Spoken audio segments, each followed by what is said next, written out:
As a dad, can you speak to how the Lego Ninjago movie is a great family film? Well, speaking from a father's point of view, the reason I think this is such a family film is because I've watched every single episode. Well, the first two seasons like religiously with my kid, and you know how kids are like they sometimes watch a single episode like 10 times, and and also like not only that, but like we actually bought and have like most of the Ninjago world, and it's a great father and son time, so that I could just build Legos with the guy, and it's there's something to be said about just doing something, quietly with your kid for like 3 hours, and but this also is like a father son story. There's Lord Garmadon, who just happens to be an evil guy, and then Lloyd or Lloyd, however you want to call it. He's with the good side, and then they clash in the. So I mean, talk about problems. That's the movie's basically like a father and son story. Once you got the role, how did your kids react?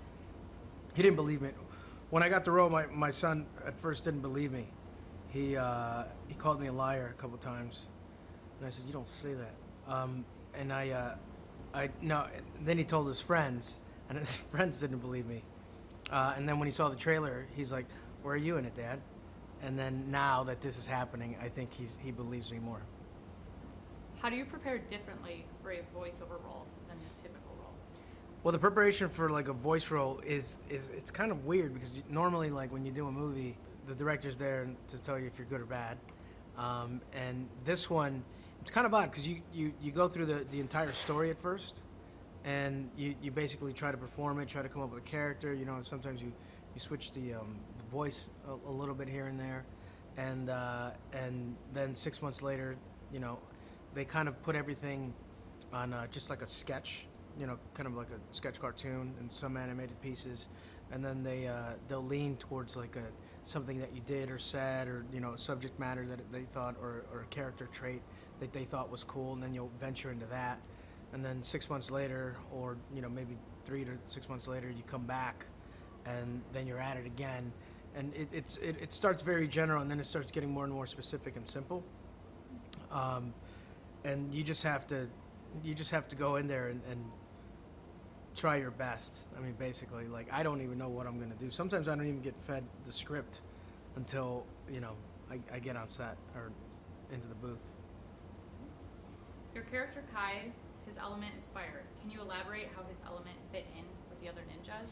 Well, it's based on the elements of Earth, and then also Zane is able to freeze. But the way that my guy fits in is that he's one of the element of fire, which is pretty important. There's water and earth, like earth, wind, and fire. You know what I'm saying? And of course, there's not. I mean, when it comes to fire, it's kind of self-explanatory. Like you burn stuff. So you always need a guy that like to burn stuff. Did you try to Did I try to be incorporate? a method actor? Did you try to incorporate fire kind of into his personality? Yeah, because normally the way that I try to put fire in his personality was that like you tend to think of anybody who's like fiery, kind of like mad or go get him, or like he's got a lot of fire, a lot of energy, and so I try to instill that in him.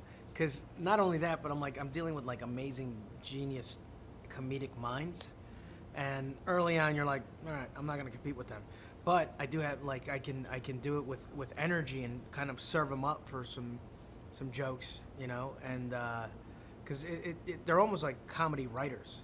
Justin Theroux is definitely I think he wrote like Tropic Thunder or whatever, and Kumail wrote his movie The Big Sick that was awesome, and Abby Jacobson, she writes for Broad City, and so you got all these comedy writers, and you're like, all right, you can have this one. One of the themes is about teamwork. Can you talk about your experience working together with the rest of the cast? Yeah. So normally when you do these kind of movies, it's like a one-off. It's you and a microphone, and then you try different things with a director. In this case, he was in Australia. They phone him in, and then he gives you notes here and there. And then this one, we had one session where you had like all these actors facing each other in a circle with booms, and everybody's set. They had cameras or whatnot, and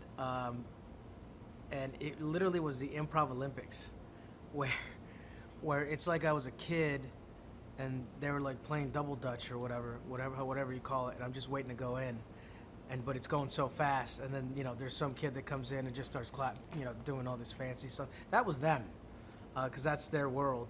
Me, I have to study it and really study the moment here, and they were so quick. But that was really cool because we came up with a couple of moments where we all banded together, which was kind of cool. I mean, I've never had that before.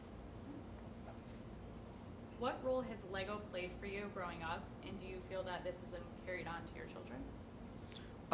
Well, the thing is that I grew up really poor, so what's cool is that you can buy a couple Legos, here and there, and really stack them up, and they all work together. So you can, you don't have to have a whole bunch of cash in order for you to build new stuff. If you get, one little packet in with like 50 pieces, even if they were generic pieces, you're like, ooh, you can add on to it. And me and my brother, we did a lot of that growing up. And then now, the Lego pieces are they're crazy. Like it's unbelievable. My son, we almost have an entire room dedicated to Lego. I'm not lying. Like, this guy is like crazy about it. So I didn't even try to pass it on. It's like it's passed on its own.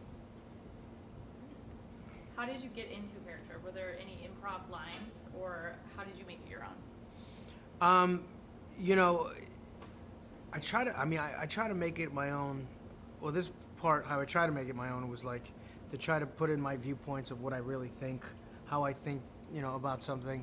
And sometimes we weren't able to use that stuff, but other times, especially because I have a son, I'm able to tap into a little bit of the kind of the noises and movements of like what he thinks is funny, not necessarily what the grown-ups will think, but things where they love fart noises. I'm not gonna lie, still love fart noises. Fart noises are huge. Burps, anything that people do like in private, fart, like if your armpit, if your foot squeaks and it sounds like a fart, oh, they love it. So my repertoire is just all farts. On that note, how excited is your family to see you in this role? My family, I'll tell you what, my son is very excited to see me in this.